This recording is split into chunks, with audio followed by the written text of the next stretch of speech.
J'avais vraiment envie de voir comment quelque chose qui n'a pas du tout sa place sur un plateau, donc un langage comme l'alpinisme, il pouvait trouver sa place ici, dans un espace qui n'est pas du tout fait pour l'accueillir. Et donc un peu dans ma quête personnelle de mélanger les langages, c'était un truc un peu ambitieux, genre de dire ok, on a toujours fait flotter dans ce cirque, voyons qu'est-ce qui se passe si on rajoute un troisième élément qui est vraiment ailleurs. Les gens ils rentrent en salle, il n'y a pas de montagne. En même temps, pendant 55 minutes, on est en montagne, on vit une expérience que peut-être on vivra jamais de notre vie, mais on peut sortir avec un peu de frisson de dire j'étais à 7000 mètres pendant 50 minutes. Voilà, ça c'est Whiteout. Je voulais construire une montagne, mais au fur et à mesure, à chaque fois qu'on posait une forme là-dessus, elle était pas assez. Il est devenu clair que l'ampleur de la montagne ne pouvait pas rentrer là, mais ce qu'on devait aller trouver, c'était l'ampleur de l'imagination de qui regarde le spectacle, qui par contre n'a pas de limite. Et donc c'est pour ça qu'on a travaillé pour Subtraction, on a cherché d'enlever tout ce que reproduisait, et on a essayé d'avoir tout ce que nous permet d'imaginer. Et donc on a gardé les matières, les couleurs, les lignes. Voilà, je me suis beaucoup posé la question, c'est tu penses à la montagne, donc à quoi tu penses? Il n'y a rien en dessous de la montagne de lequel on a besoin, et il n'y a rien en plus de ce qu'il y a en bas de la montagne. Donc la question c'est pourquoi on va conquérir des montagnes? Et c'est là où j'ai trouvé un bel reflet entre l'alpinisme et l'être humain, c'est que la montagne, c'est jamais quelque chose en face de nous, la montagne c'est quelque chose qui est à l'intérieur de nous.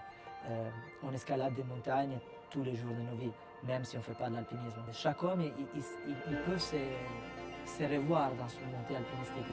Je pense que très peu de gens ils pourraient rester indifférents vers ça.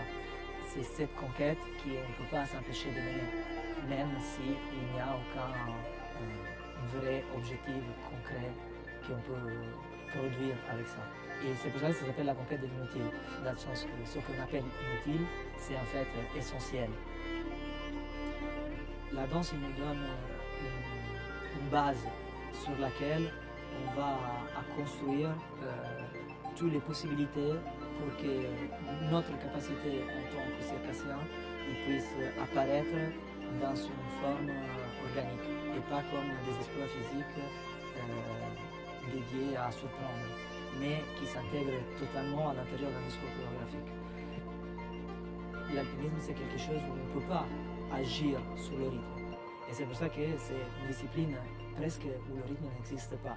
Le point focal, c'était justement ces questions de rythme, comment arriver à la solutionner pour que le spectacle ne dure pas 6 jours.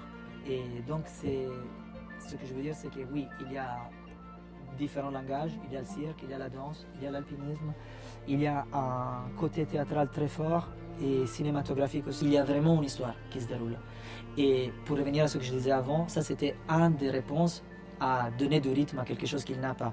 Donc dans les moments où l'alpinisme il aurait pris une semaine pour développer une situation, nous on a décidé de la couper, de passer ailleurs et de redonner la fin de la situation plus tard.